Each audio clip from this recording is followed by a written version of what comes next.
So hello guys, welcome to the video. Here I'll be showing you my long gameplay. Right now I'm playing from EU.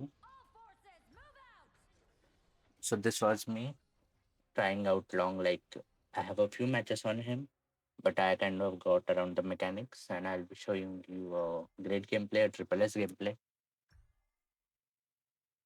Last season I finished at Grandmaster rank 50 stars because I started pushing late. But now this season I'm aiming for the 100, maybe 200 stars if I get the time. So here I'm playing long against a Marco Polo in a lane, and we have a pretty standard composition. Yao at the DS lane, Garuda at the mid lane, Wukong at the jungle. So here as long has a great start game, I can easily pressure Marco Polo, and as you can see that I can secure the common objectives very easily because long has a good long range poking range, and his abilities does a ton of damage in the start game. His basics attack are not that great in the start game, but it can really pop off in the late game.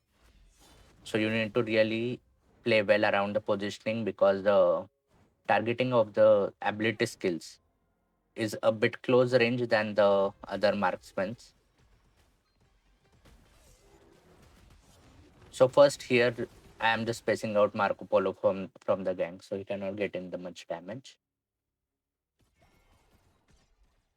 I know that in the start game Marco Polo can't compete with me because his damage really pops up after 3 items.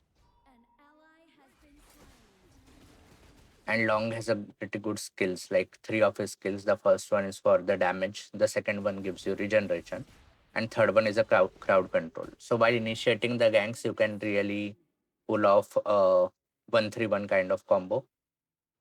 His one doesn't reset soon, but you can just go for S2 if you're looking for more survivability in the fights. So I'm just going to dominate Marco Polo at the start of the game.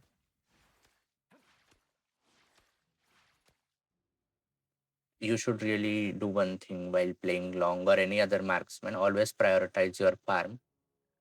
Even you can try and rotate to the mid lanes if you're really dominating in the lane and clearing the waves fast. You can always move to the mid lane and get more farm. And always keep a watch on the map. Playing a farm lane doesn't mean that you have to stick to the lane all the time while the other team or your teams are getting very aggressive ganks. And Long's ultimate is really useful for repositioning in ganks. Most of the times I've seen people using it to just back away or retreat, but that's really an end game thing. When you are kind of in a dominating position in a game, you should focus more on getting the positioning for the ganks where you can do the most damage and even escape if needed. So I really like playing flicker on Long because sometimes when you don't have ult, the one thing about Long is his ult, the escaping ability is really broken, but it has a very high cooldown. So if you're in a continuous types of ganks that your team is ganking a lot or the other team is playing a very much aggressive game, you should always have that flicker. So you should not use it more aggressively if you're not really in a dominating position to the opponent. As the ultimate has a very high cooldown start game, even a bit much of cooldown in late game. Here the crucial mistake there Marco Polo is doing is trying to get ahead, get a bit aggressive, but he doesn't have much farm. So he's just giving away kills and feeding to me. So this was a very easy thing to get the first tower. Most of the thing in a ranking match is picking the marksman where you can counter the lane. If not possible, picking a marksman where you can counter some of the dangerous heroes in the enemy comp. Because even if you can't do much in the late game in the laning phase, if you can just passively farm, you can really do a lot in the mid game fights or the late game fights. Most of the marksmen in game in these games pop up at their 3 items. The 3 items are very crucial for their damage, high damage capping. As you can see, the poke of Long, even if the Angela is in the tower, I can really go deep, poke her, and come out. And if anything goes bad, I have my ultimate as a contingency to get back. So after getting our first tower, we'll just rotate to the other side.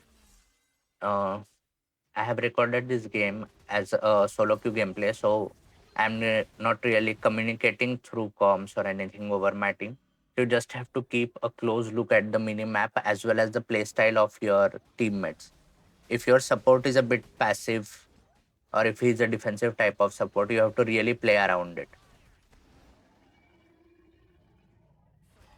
What's important is the initiator in these types of fights. If you have a marksman that doesn't have much mobility but does a ton of damage at back of the line, you should just stay behind your support or the initiator and you should just look for a positioning from where you can do the most damage to the opposing team.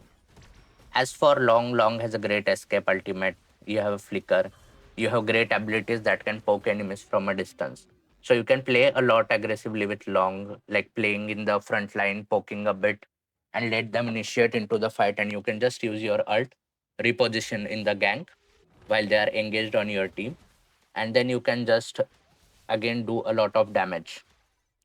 Long is a very hard hero for the junglers to counter because of his high skill damage and high mobility. Because he has an invincibility in his ultimate that really does a lot for him compared to other marksmen. If you're playing in a duo queue or a trio queue, and you can set up a team around your support or your initiator, like the jungler, then it would be more effective to play heroes who can do a damage at a long range or who needs support. But as for Long is I think one of the best solo queue marksmen that you can play. As you can see, Angela just used her couple of abilities and ultimate, but she doesn't have gold, so she didn't do that much damage. So there is no need to panic here to use your ultimate. If your health drops below 30%, 20%, and you still feel the enemies can deal you a lot of damage, that's when you can use your ultimate. So we are just snowballing through their damage dealers and everything because they don't have a lot of farm. So what's important in a game where you are leading like this is not to forget the objectives. Whenever you can prioritize in a leading game like this where you're dominating, first prioritize the towers, the minion waves, so that you are pushing far back into the enemy. And then you can secure the common objectives, as enemies would be very busy clearing the minion waves or trying to protect their tower. It will throw them in a chaos. And it is crucial. I have seen a lot of times in solo queue rank games that the junglers, which are a lot aggressive, does not play rationally related to the common objectives. As you can see, I've used my ult here to reposition. I didn't use it for going back because I know I have my abilities. There is not a lot of cooldown. And I have seen my jungler come into the play. So I just repositioned and got the double kills. Always be aware of the micro of the game as well as macro. As I seen my jungler coming a lot aggressively here, I used my ultimate to go back into the fight rather than get out of it.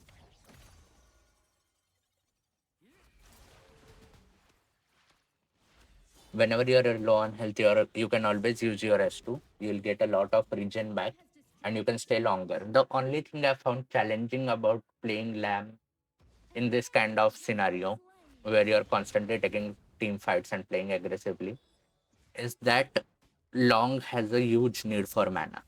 So if you're continuously in team fights like this match that I am displaying you, you'll always find your mana to be a lot less, a lot lacking. So the most of the times in this kind of situation, I think the only time you need to recall is to recover your mana, as I did right now.